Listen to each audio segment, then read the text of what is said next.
Today we got some pretty interesting announcements from the team over at Evercade concerning the Evercade EXP, and it's got some people mixed.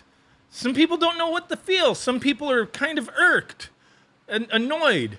Some people are excited as all hell. So I really wanted to discuss this, hear what you guys have to think, because I'm seeing some talk out there like, hey, what they're doing here goes against what they initially stood for type of thing. You know, there's a lot of us who have supported the company for, since they started this, endeavor with the Evercade. I covered the thing before it was out, when their first website looked like it was done in MS Paint, teasing the thing and whatnot.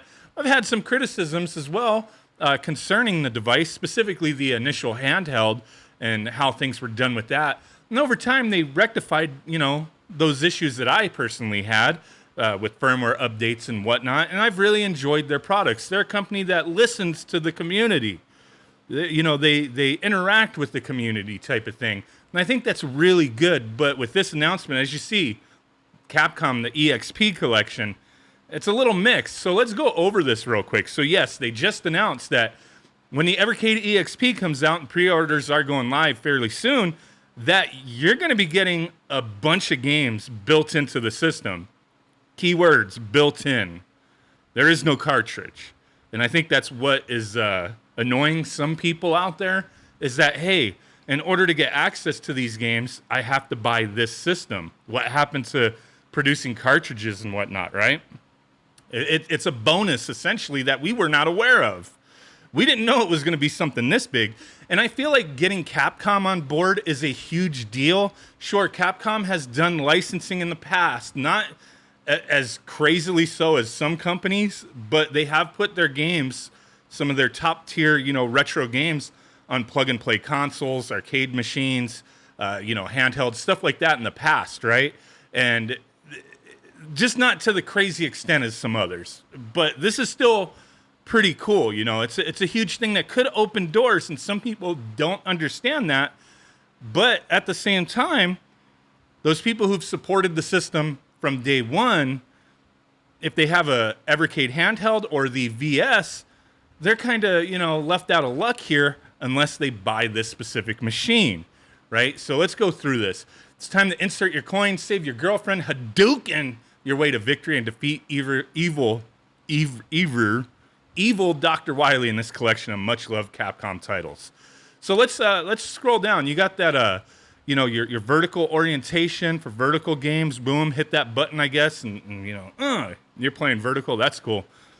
Games are built in, means they're instantly playable out of the box. No download, no need for connection. Simply go. You got those games on there as if it was a handheld sold as a Capcom handheld, but you still have access to all the other cartridges, right? So here's the full game list. You can also play them on TV via mini HDMI out at 720. I don't like using the handheld through HDMI. I love the VS. Plugging it in controllers, put cartridges in there, playing it on whatever I want. That's what I personally prefer, but you do have that option with this handheld, just like the original. So here's the game list. Arcade games, I believe it's 14 of them, and a handful of console games. So 1942, 1943, 1944, Bionic Commando, Captain Commando, Final Fight, Forgotten Worlds, Ghouls and Ghosts, Legendary Wings, Mercs, Street Fighter II Hyper Fighting, Strider, Vulgus, and then our console games, couple 8-bit, Mega Man 1 and 2, and then Super Nintendo, Mega Man X, and Breath of Fire. I think this is a solid list. Now, I really think if they were able to get cartridges done with Capcom, it would have been great. They could have really broken this up into several carts, a couple arcade cartridges. If they could have expanded the console list, maybe a couple console, cartridges as well. But this is what we're getting. And I think it's pretty sweet, the list that we have here. There's no physical cartridge, but there will be a physical manual. So that's pretty cool. I mean, I don't think they're doing a fake case with no game in it, but you're getting a manual, right?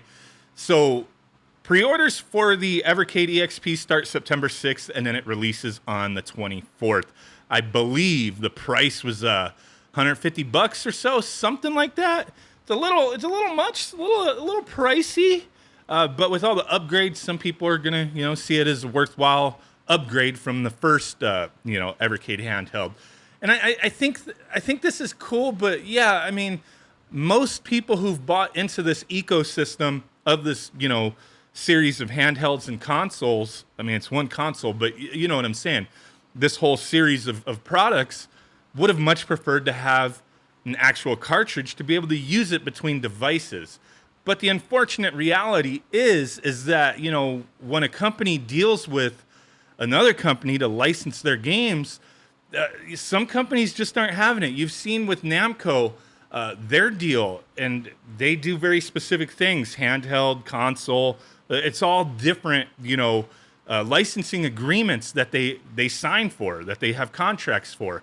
And that's why those Namco carts, didn't work on the VS, which is unfortunate. But here, it is kind of interesting, they're kind of at the will of Capcom, right? If Capcom was like, yo, we don't want to license our games in cartridge form.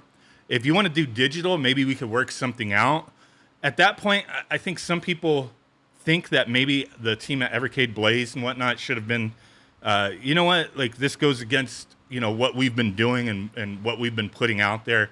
Unfortunately, we're going to have to pass. If you guys want to work out a deal with a cartridge, we're up to, negotiate, that kind of thing. But that's not the reality of it. It's a big get, and it's going to entice a lot of new customers as well, I think. And it could possibly open doors is one of the things as well. You get a bigger company like Capcom putting 18 of their games on your console, on your handheld, doesn't matter what form it's in, eyes start to open a little more. Maybe other companies would be more willing, but then the problem there is that maybe other companies could be more willing and being like, we want the same kind of deal, digital only. And, hey, you never know. You never know. This could just be something where it does extremely well, and maybe Capcom eventually, works with them on cartridge releases type of thing. That would be pretty sweet. But yeah, that's where we're at right now. 18 Capcom games digital on the handheld. Would have been dope to have that cartridge or series of cartridges from Capcom. But yeah, this is where it's at. Maybe this is like a little taste test. I don't know, because when you look at the list of games, sure, there's holes here.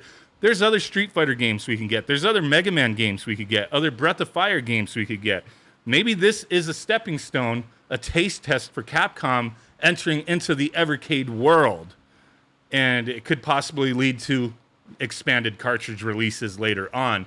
At the same time, limiting this to just one brand new product, if you want access to it, you got to buy it. It's business, man. It's business. It's just the way it is.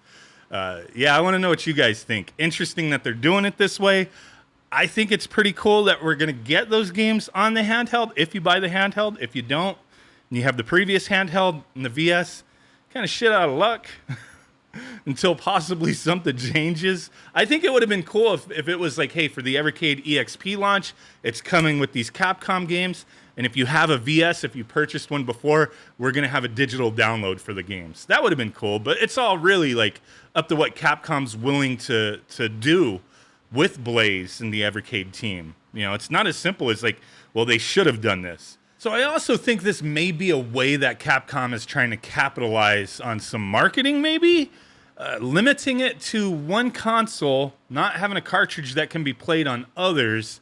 Could be a way to market their franchises and IPs as a whole. That's one possibility. I mean, either way, Capcom's making money, but they do have like the Capcom Arcade Stadium. A lot of these games are available elsewhere. And you know what? That Capcom Arcade Stadium 2 is promoted in the Evercade trailer. I don't know if that was just like Evercade being like, let's help these guys out. That might have been part of the deal. You know what I'm saying? But yeah, let me know what you guys think. Really do appreciate y'all watching. Bye.